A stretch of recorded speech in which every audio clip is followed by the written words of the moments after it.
Hello everyone, मेरा नाम है आशीष और आपका स्वागत है मेरे चैनल एग्ज़ाम इंट्रो में। आज हम बात करेंगे जो असिस्टेंट ऑडिट ऑफिसर है, जो बीपीएससी का फॉर्म निकला है उसके बारे में बात करेंगे।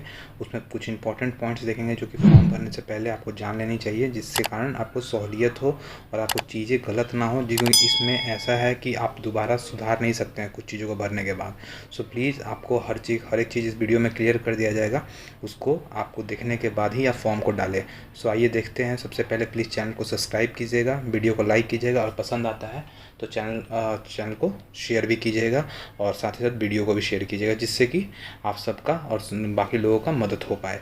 सो आइए देखते हैं। सबसे पहले आप इसमें देखिए क्षैतिज आरक्षण है, जिसके जो सीट जिसको बिलोंग करती है उसको मिलेगा, जो कि 35% है। टोटल सीटों की संख्या जो है 138 है, जिसमें से आपको जो सीटें हैं 46 वो आपका महिलाओं के लिए रिज़र्व है। जिसमें कि आप अनारक्षित में देख सकते हैं, जनरल कैटेगरी से 54 सीटें हैं, जिसमें 19 रिज़र्व है महिलाओं के लिए। ईडब्ल्यूएस से 14 सीटें हैं टोटल, जिसमें 4 महिलाओं के लिए रिज़र्व है। अनुसूचित जाति के लिए 22 सीटें हैं, जिसमें 8 महिलाओं के लिए रिज़र्व है। जनजाति के लिए 2 सीटें हैं, महिलाओं के लिए रिज़र्व नहीं है। और ओबीसी के लिए 25 सीटें हैं, जिसमें 9 महिलाओं के लिए रिज़र्व है। और जो पिछड़ा वर्ग है उसके लिए 17 सीटें हैं, जिसमें 6 महिलाओं के लिए रिज़र्व है। और पिछड़ा वर्ग की महिलाओं के लिए 4 सीटें हैं।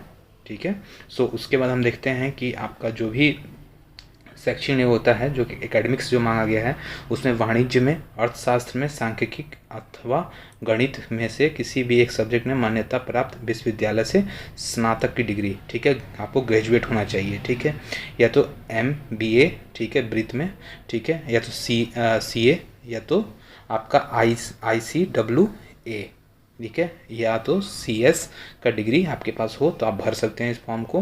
बिल्कुल ध्यान रहना चाहिए आपको। और याद रखिएगा जो यहाँ पे मेंशन किया हुआ है कि आपका जो भी डिग्री है, ठीक है, एक मिनट वेट कीजिए प्लीज़।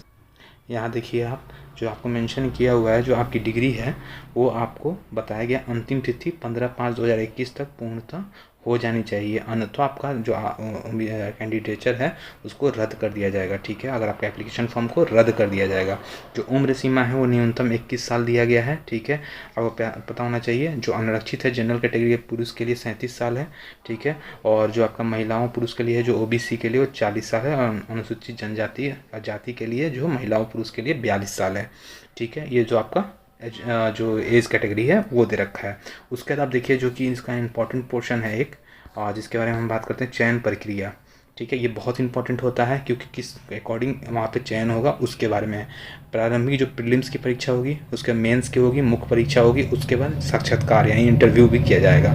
ठीक है, जो प्रारंभिक परीक्षा है वो 2 घंटों की होगी। कुल 150 क्वेश्चन होंगे, बहुविकल्पीय होंगे, ऑब्जेक्टिव होंगे। उसके बाद जो होगा वो आपका मुख्य परीक्षा होगा, जो कि लिखित होगा, जिसमें कि 2 विषय जो अनिवार्य होंगे, जो कि ऑप्शनल्स होते हैं आपके। उसमें सामान्य हिंदी होगा 100 मार्क्स का, तथा उसका सामान्य अध्ययन होगा। 2 प्रश्न होंगे, प्रत्येक प्रश्न पत्र 300 अंकों का होगा। आपको ध्यान होना चाहिए ये सब। उसका देखिए यहाँ पे सब कुछ मेंशन किया हुआ है एक बॉक्स में, जो कि आपको बताया गया है। यहाँ पे सामान्य हिंदी है, जिसमें 3 घंटे का पेपर है, 100 अंक का पेपर है। उसका समान अध्ययन प्रथम पत्र है, जो 3 घंटे का पेपर है, 300 अंक का होगा। और द्वितीय प्रश्न पत्र है, जो कि 3 घंटे का 300 मार्क्स का होगा। ठीक है, और बहुविकल्पीय में से एक सब्जेक्ट लेना पड़ेगा आपको ऑप्शनल्स में से। ठीक है, तो ऑप्शनल्स 3 घंटे का होगा, 300 मार्क्स का होगा। तो ध्यान रखिएगा, ऑप्शनल्स का भी वेटेज बहुत ज़्यादा है। सो ये आपका मेंस का सिलेबस हो गया, समझ गए। और उसके बाद हम देखते हैं इंटरव्यू के लिए। इंटरव्यू के लिए 120 क्वेश्चंस का, 120 नंबर का होगा, सॉरी, इंटरव्यू, जो कि आपको पता होना चाहिए। उसके बाद हम देखते हैं जो कि आपका टोटल नंबर जो होता है, आपका 40% जनरल के लिए लाना पड़ेगा। ठीक है, उसके बाद पिछड़े वर्ग के लिए 36.5% नंबर, और अत्यंत पिछड़ा वर्ग के लिए 34%, अनुसूचित जाति के लिए और जनजाति के लिए, विकलांग के लिए 32% मार्क्स लाने ही पड़ेंगे, वरना आपको उसके लिए पर्याप्त मार्क्स नहीं होंगे तो आपको उसका जो आपका जो आगे का जो प्रोसेस है वो नहीं हो पाएगा संपन्न। सो उसके बाद हम देखते हैं जो कि मेगा सूची जो प्रिपेयर की जाएंगी, वो आपका मेंस और इंटरव्यू के हिसाब से होगा। सो आपको ये पता होना चाहिए। और जो फाइनल आपका मेरिट लिस्ट तैयार होगा, उसके बाद बोला जाता है कि ध्यान रखिएगा जो जाति का जो आप फ़ायदा उठाइएगा, उसके समय आपको जो इंटरव्यू होगा उस टाइम पे आपको वो सब दिखाना पड़ेगा, ठीक है। तो इसलिए आप जो भी वहाँ डालिए, और जो बिहार के हैं उन्हीं को फ़ायदा मिलेगा जाति का आरक्षण का। अगर आप SC ST हैं और बाहर के स्टेट के हैं तो आपको जाति का आरक्षण नहीं मिलेगा, आप जनरल कैटेगरी में जाइएगा। सो प्लीज़ आप वहाँ पे जनरल ही सेलेक्ट कीजिएगा, ठीक है, अन्यथा बाद में बहुत प्रॉब्लम हो जाएगी, ठीक है। सो ये आपको क्लियर होना चाहिए। उसके बाद हम देखिए कि जो इन्फॉर्मेशन जो आगे में दिया गया है, साक्षात्कार के समय मैंने बताया था आपको, जैसे यहाँ पे मेंशन किया हुआ है, उस समय आपको क्या क्या चीज़ें ले जाना पड़ेगा।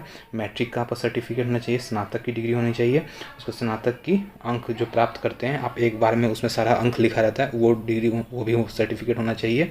उसके बाद जो MBA का जो भी है, MCA जितने भी आपका क्वालिफिकेशन जो वहाँ मांगा गया सबकी होनी चाहिए। आपका जो कास्ट सर्टिफिकेट है वो भी होना चाहिए वहाँ पे, ठीक है। यहाँ पे होने के बाद आपको जितने भी अनुसूचित जनजाति से हैं तो आपका भी होना चाहिए वहाँ पे कास्ट सर्टिफिकेट। सब कुछ EWS का दावा करते हैं तो आपका भी कास्ट सर्टिफिकेट होना चाहिए, ठीक है। सो ये सारी चीज़ें जो होनी चाहिए आपकी वहाँ पे प्रस्तुत करना पड़ेगा साक्षात्कार यानी इंटरव्यू के समय, ठीक है। आपको ध्यान होना चाहिए ये सब। उसके बाद हम देखते हैं कि परीक्षा शुल्क क्या है। तो परीक्षा शुल्क यहाँ पे बता दिया गया 600 रुपये जो है वो जनरल कैटेगरी के लिए हैं, और जो केवल बिहार राज्य के अनुसूचित जनजातीय जाति के लिए 150 रुपये हैं यहाँ पे। और बिहार राज्य के अस्थायी निवासी हैं अगर, ठीक है, महिलाएं हैं तो उनके लिए 150 है, और दिव्यांगजनों के लिए भी 150 है। तो ये आपका जो कैटेगरी है, जो फीस है वो बता दिया गया है। उसके बाद आप देखेंगे इसमें कि एक और चीज़ बताया गया है कि ऑनलाइन सबसे बड़ी चीज़ है, अंतिम समय का इंतज़ार ना करें। लास्ट दिन भरने का जो कुछ लोगों का होता है कि ये चलन आते रहता है शुरू से ही कि लास्ट ही दिन फॉर्म डालेंगे। उस दिन अगर आपका जो सर्वर है अगर डाउन चला गया तो फिर आपका फॉर्म फिलअप नहीं हो पाएगा, और आधा फॉर्म फिलअप को पूरा फॉर्म फिलअप नहीं माना जाएगा। देखिए यहाँ पे मैं बता देता हूँ कहाँ मेंशन किया हुआ है इस चीज़ को। पहले देख लीजिए कि ऑनलाइन जो प्रारंभ होगा वो 17 से होगा, यानी 17 अप्रैल से होगा, और 15 मई तक जाएगा जो ऑनलाइन भरने की अंतिम तिथि है। उसके बाद देखिए यहाँ पे मेंशन किया हुआ है आपका कि देखिए दावा करने के बारे में है कि आपका जो, अगर आप बाहर के हैं, बिहार के बाहर के SC ST हैं तो आपको एग्ज़ाम शुल्क में कोई भी कंसेशन नहीं दिया जाएगा, पहला चीज़। उसका देखिए यहाँ पे सबसे पेमेंट करने के बाद अभ्यर्थी का नाम, पिता का माता का नाम में एडिट करने का अवसर नहीं मिलेगा। तो ध्यान से भरिएगा भाई, बिल्कुल भाइयों और बहनों ध्यान से भरिएगा, क्योंकि इसमें प्रॉब्लम हो जाएगा। थोड़ा सा भी प्रॉब्लम आया तो आपका फाइनल जो मेरिट लिस्ट बनेगा, जो उसके डॉक्यूमेंट्स वेरिफिकेशन होगा, वहाँ पे आपको प्रॉब्लम आ जाएगा और आपको निरस्त कर दिया जाएगा आपका जो उम्मीदवारी है। सो प्लीज़ आप ठीक से भरिएगा, फॉर्म को ध्यान से भरिएगा, और ये सब चीज़ें जानने के बाद भरिएगा। सो ये सब चीज़ें आपकी हैं।